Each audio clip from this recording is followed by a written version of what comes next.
और अब वक्त यूपी प्राइम का है। पूर्व मुख्यमंत्री और समाजवादी पार्टी के राष्ट्रीय अध्यक्ष अखिलेश यादव का गुरुवार को जन्मदिन था और इस मौके पर उन्होंने एक प्रेस कॉन्फ्रेंस की। सीएम योगी के बधाई संदेश पर तंज कसते हुए अखिलेश ने कहा कि जन्मदिन पर बधाई देने की शुरुआत तो हमने ही की थी, उन्होंने उसे आगे बढ़ाने का काम किया है। यह भी कहा कि सरकार का मेगा टीकाकरण अभियान कैसा चल रहा है ये सभी लोग देख रहे हैं। मैं प्रदेश की जनता के साथ खड़ा हूं। मैं कोविड-19 का टीका तब लगवाऊंगा जब प्रदेश की सभी जनता को टीका लग जाएगा। सभी कार्यकर्ताओं से मिलने का मौका मिला, मिलके बातचीत भी हुई, उन्होंने शुभकामनाएं दी। आने वाले समय में परिवर्तन हो ये कार्यकर्ता चाहते हैं और उत्तर प्रदेश की जनता चाहती है। सर, पंचायत चुनाव को लेकर लगातार आरोप लगाते हैं बीजेपी के ऊपर, क्या कहिएगा सर? मुझे खुशी है इस बात की कि उत्तर प्रदेश की जनता ने जब पंचायत चुनाव में मतदान किया था, समाजवादी पार्टी और समाजवादी पार्टी के समर्थित प्रत्याशियों को बड़ी संख्या में जिताया। और जो चुनाव हो रहे हैं बोर्ड के गठन के लिए, इतना पैसा, प्रशासन का दबाव और जिस तरीके से भारतीय जनता पार्टी ने जिलाधिकारियों को और पुलिस कप्तान को खुली छूट दे दी है कि उन्हीं के पक्ष में परिणाम निकलें, ऐसा उत्तर प्रदेश में कभी नहीं देखा गया। और हमें उम्मीद है कि नए डीजीपी उत्तर प्रदेश में आ रहे हैं, कम से कम न्याय यहाँ की जनता को मिलेगा। अखिलेश सर, आप कैसे देख रहे हैं? अपने दल के चुनाव लड़ने जा रहे हैं या आपका न्योता उनको भी है जो समान विचारधारा की पार्टियां या ओवैसी की पार्टी भी आ रही है? समाजवादी पार्टी की कोशिश रहेगी कि ज्यादा से ज्यादा दलों को साथ लें, छोटे दलों से सभी से गठबंधन होगा। सर, बीजेपी के बड़े नेता कहते हैं कि आप सोशल मीडिया पर ही कैंपेनिंग कर रहे हैं, सड़क पर नहीं उतर रहे हैं, ऐसा कहना केशव मौर्य। भारतीय जनता पार्टी जनता से अभी अभी हारी है। अभी कितने दिन हुए हारे हुए भारतीय जनता पार्टी को, और कम से कम भारतीय जनता पार्टी को ये बताना चाहिए कि जब उनके 5 साल पूरे होने जा रहे हैं, उन्होंने संकल्प पत्र पर कितना काम किया है। हमारे उत्तर प्रदेश के किसानों की आय दोगुनी कब होगी, तमाम बड़ी संख्या में जो नौजवान पढ़ाई लिखाई पूरी कर ली उनको नौकरी रोजगार कब मिलेगा, और ये लगातार जो डीजल पेट्रोल की कीमतें बढ़ी, इनकी कीमतें कब कम होंगी। जो बड़े बड़े आयोजन हुए थे, इन्वेस्टमेंट मीट हुई थी, जिसमें ये वादा किया गया था कि इन्वेस्टमेंट के साथ साथ नौकरी और रोजगार मिलेंगे, वो आखिरकार इन्वेस्टमेंट कितना आया है। तो ये तमाम सवाल हैं जिनके जवाब देने पड़ेंगे। और अभी अभी माँ गंगा ने जो किया था कि जो उसमें डाला गया सब वापस कर दिया। क्या कभी इतने लाशें कभी देखने को मिली? माँ गंगा की सफाई हो गई, यमुना की सफाई हो गई, ये तो भारतीय जनता पार्टी को बताना चाहिए। सड़कों पे आ रहे हैं और प्रदर्शन कर रहे हैं, और उसमें चाहे शिक्षक भर्ती हो या पुलिस भर्ती हो, उन सब पे लाठीचार्ज। ये चुनाव जब शुरू हुआ था 2017 का, आप इन्हीं छात्र नौजवानों से पूछिए कि भारतीय जनता पार्टी के लोग गए थे, इनको वादा किए थे। अलग अलग समय पर इन्होंने अलग अलग बैठक कर करके, चाहे ये जितने भी छात्र नौजवान थे, उन्हें बधाई और वादा किया था कि समय आने पर इनकी समस्या का समाधान होगा। लेकिन जब सत्ता में आ गए हैं तो अपना ही वादा भूल करके पुलिस को, प्रशासन को आगे कर दिया और अपमानित कर रहे हैं। ये जो छात्र नौजवान अपमानित हो रहे हैं लखनऊ में, ये समय आने पर वोट के माध्यम से भारतीय जनता पार्टी को सबक सिखाएंगे। अखिलेश जी, बड़े दलों के साथ कोई गठबंधन बिल्कुल आप डिनाई कर रहे हैं या कोई ऑप्शन है आपके? नहीं, बड़े दल अगर कोई संपर्क कर रहा हो तो बता दीजिए। वो बड़े दल हमसे भी बड़े हैं। अखिलेश जी, ओवैसी साहब कह रहे हैं कि 100 सीटों पर लड़ेंगे, उनके लिए क्या विचार हैं आपके? देखिए, उत्तर प्रदेश है और भारतीय जनता पार्टी हर तरह की साजिश और षड्यंत्र करेगी जिससे कि भारतीय जनता पार्टी की हार न हो। जिनके आप नाम ले रहे हो, क्या वो भारतीय जनता पार्टी को हराना चाहते हैं? सरकार किसकी बने, भविष्य में क्या देखना चाहते हैं? उत्तर प्रदेश की जनता ने कोविड देखा है और जिस तरह से उन्हें ऑक्सीजन के लिए जान देनी पड़ गई, कोई परिवार ऐसा नहीं होगा उत्तर प्रदेश में, कोई ऐसे परिवार नहीं होंगे जो न जानते हो कि उनके परिचित की जान चली गई, न गई हो जान। तो उत्तर प्रदेश में दवाई की कमी देखी, बिस्तर नहीं थे, ऑक्सीजन नहीं थे, तो आज जनता हटाना चाहती है। सर, वो कह रहे हैं तीसरी लहर की पूरी तैयारी है, इस बार कुछ नहीं होने देंगे। सबसे पहले तो वैक्सीन लगवाना चाहिए सबको, लगातार वैक्सीन की कोशिश करनी चाहिए, ज्यादा लग जाए।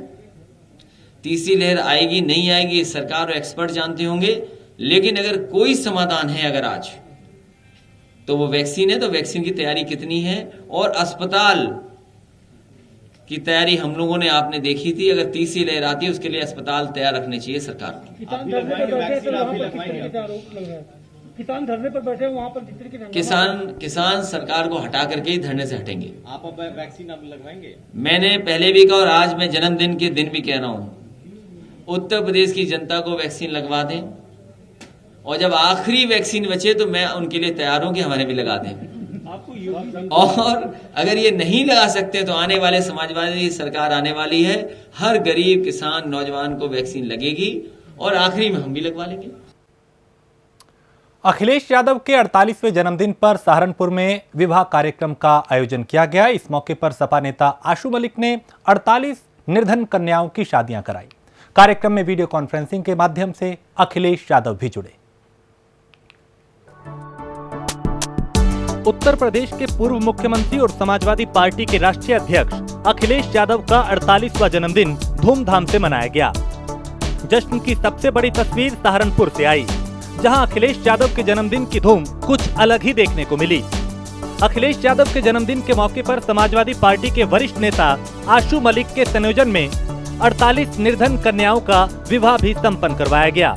आज हमारे लिए बहुत ही खुशी का दिन है कि हमारे राष्ट्रीय अध्यक्ष श्री अखिलेश यादव जी का हम लोग आज प्रेरणा दिवस के रूप में 48वां जन्मदिन मना रहे हैं। हम अपनी तरफ से, अपने तमाम साथियों की तरफ से राष्ट्रीय अध्यक्ष जी को इस मुबारक मौके पर मुबारकबाद देते हैं दिल की गहराइयों से, और उनकी सलामती की दुआ करते हैं। अल्लाह उनको लंबी ज़िंदगी अता करे और हमेशा सलामत रखें। दूसरा आपका सवाल है कि ये कैसे करते हैं।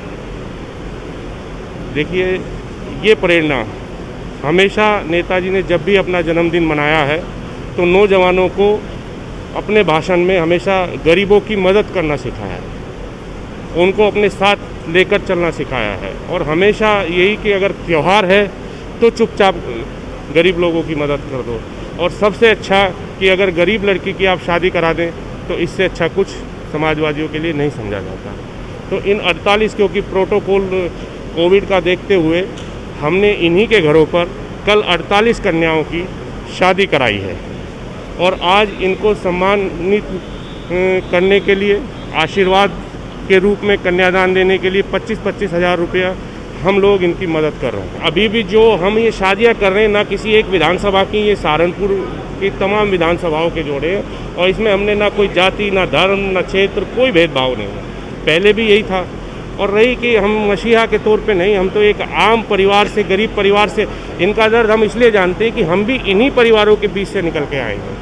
और आदरणीय नेताजी ने क्योंकि जो समाजवादी पार्टी एक ऐसी पार्टी है जो इन जैसे परिवारों को आगे बढ़ाने का, जो आज मैं यहाँ खड़ा हूँ, वो आदरणीय नेता मुलायम सिंह यादव जी और अखिलेश यादव जी की देन। इस मौके पर सपा सुप्रीमो अखिलेश यादव ने लखनऊ से वर्चुअल संवाद करते हुए जन्मदिन को सहारनपुर में यादगार बनाने के लिए सपा के साथियों का आभार व्यक्त किया। अखिलेश यादव को स्क्रीन पर देखकर नवविवाहिता भावुक हो गई।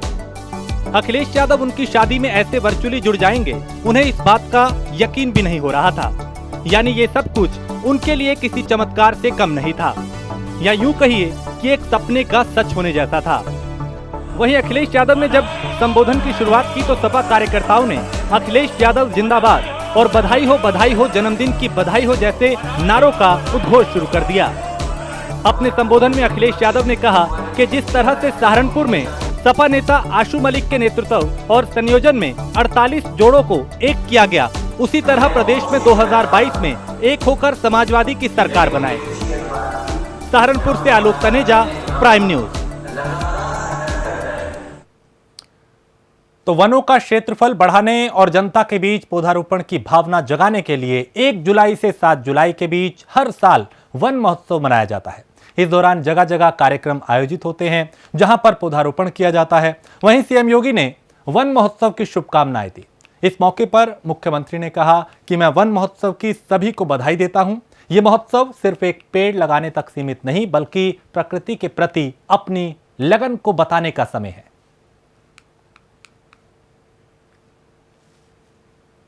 वन महोत्सव कार्यक्रम के आयोजन के समारोह में सिटी मॉन्टेसरी स्कूल के संस्थापक प्रबंधक, वरिष्ठ समाज सेवी डॉक्टर जगदीश गांधी जी,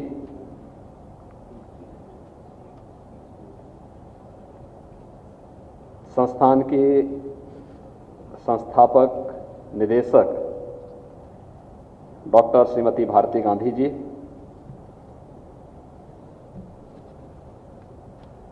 उत्तर प्रदेश सरकार के अपर मुख्य सचिव गृह श्री अवनीश कुमार अवस्थी जी, अपर मुख्य सचिव सूचना और एमएसएमई श्री नवनीत सहगल जी,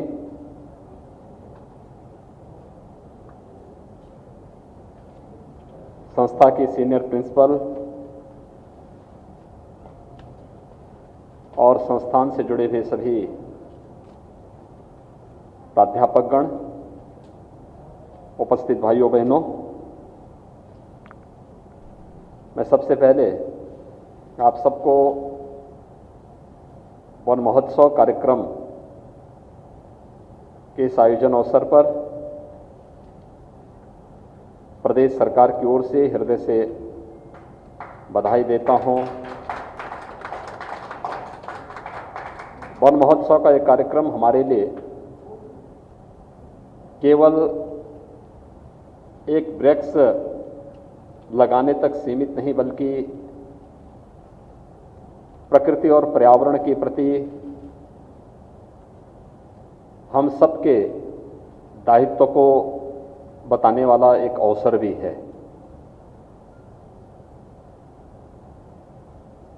प्रकृति और पर्यावरण में समन्वय और संतुलन कितना महत्वपूर्ण है, इसका अनुमान हम सब वर्तमान में लगा सकते हैं, जब पूरी दुनिया विगत 1.25 वर्ष से कोरोना महामारी से जूझ रही है। आपने इस बात को देखा होगा, प्रकृति और पर्यावरण के जितने अधिक सानिध्य में हम सब रहते हैं, विभिन्न प्रकार के रोगों से लड़ने की उतनी बड़ी क्षमता हमारे पास रहती है। जब भी हमने अपने स्वयं के स्वार्थ के लिए प्रकृति के विपरीत आचरण किया और पर्यावरण के साथ खिलवाड़ किया, तो उसके दुष्परिणाम भी पूरी जीव सृष्टि को भुगतना पड़ा। और चूंकि मनुष्य इस जीव सृष्टि का सर्वश्रेष्ठ प्राणी माना गया है, इसलिए सर्वाधिक वह इसकी चपेट में भी आया है। कोरोना महामारी पूरी दुनिया को वर्तमान में बुरी तरह प्रभावित किया है। आज डॉक्टर्स डे भी है। कोरोना महामारी के दौरान हमारे चिकित्सकों ने जिस प्रतिबद्धता के साथ, पूरी ईमानदारी के साथ मानवता की सेवा की है, वह अपने आप में एक उदाहरण है। और इसलिए मैं इस अवसर पर सभी चिकित्सकों को भी डॉक्टर्स डे की हृदय से बधाई देता हूं, अपनी शुभकामनाएं देता हूं।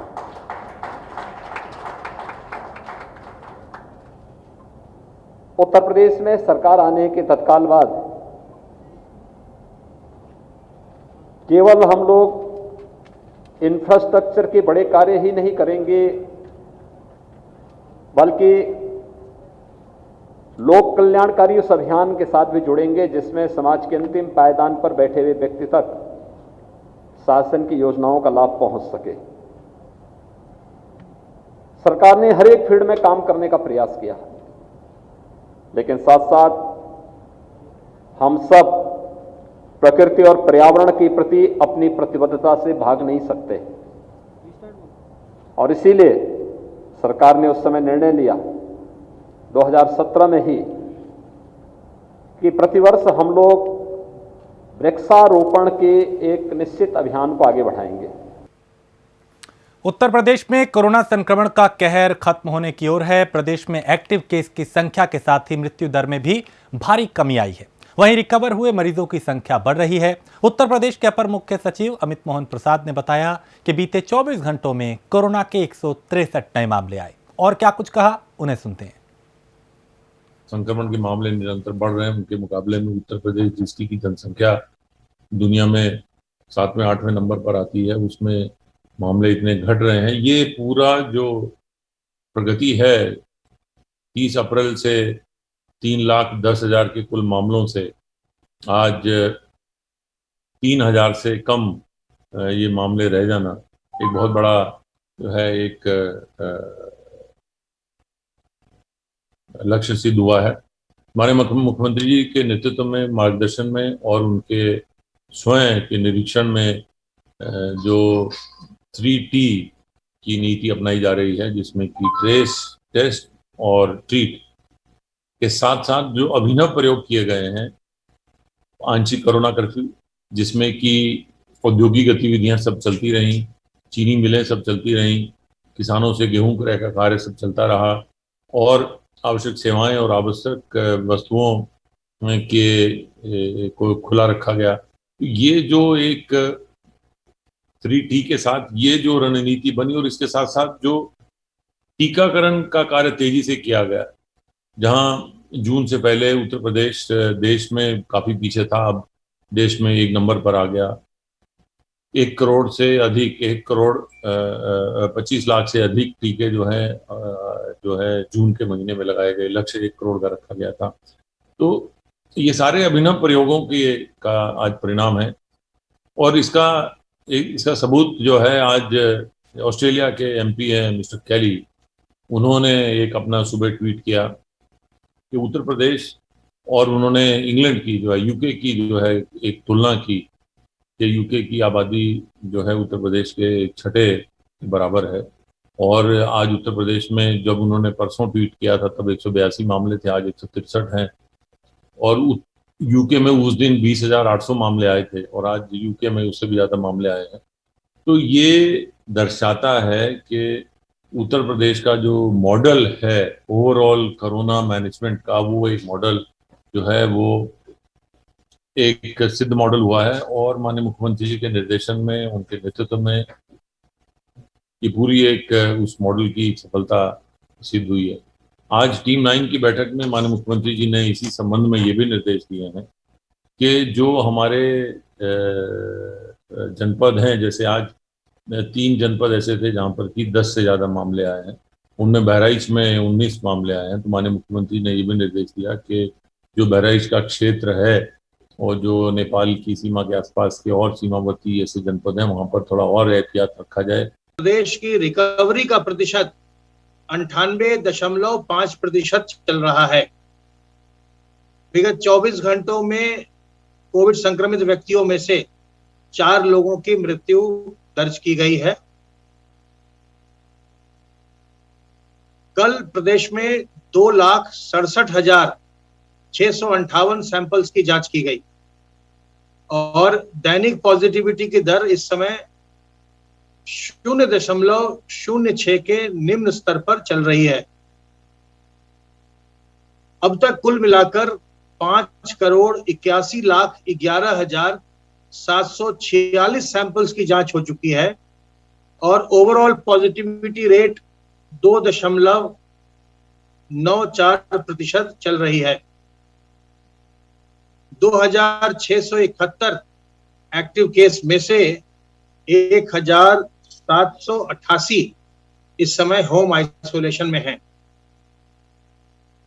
सर्वेलेंस का कार्य प्रदेश में निरंतर चल रहा है और अब तक 3,58,46,085 घरों का सर्वेलांस किया जा चुका है। इसमें रहने वालों की संख्या 17,23,21,412 है।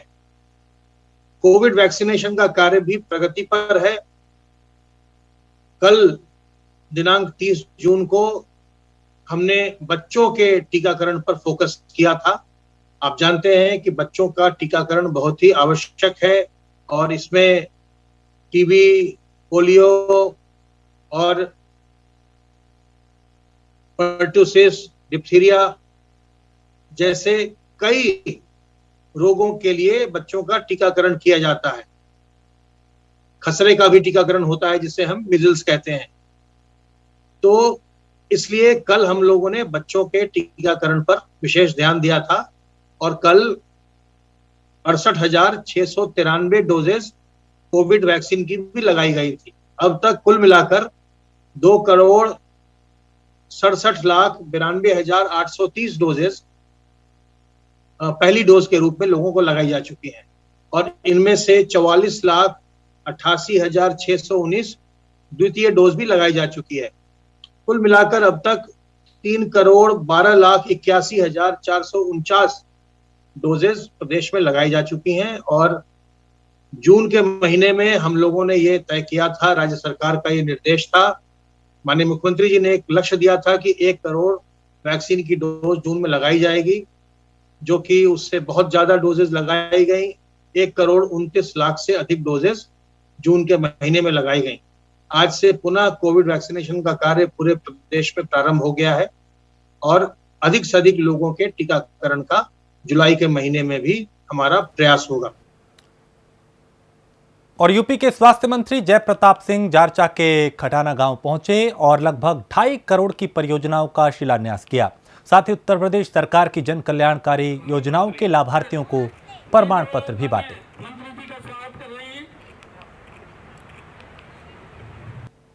जिला पंचायत चुना है अपने सदस्य जिला पंचायत को भाई देवा भाटी जी। तो स्वास्थ्य मंत्री ने यहां पे मनोबल भी बढ़ाया और 2.5 करोड़ की परियोजनाओं का शिलान्यास उन्होंने किया।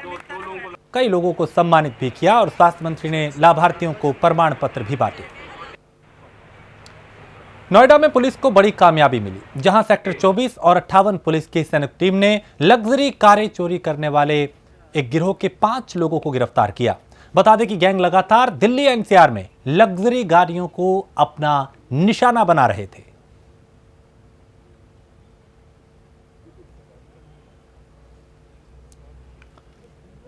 और इसी के साथ इस बुलेटिन में फिलहाल इतना ही। देश प्रदेश की बाकी खबरों के लिए आप देखते रहिए प्राइम न्यूज।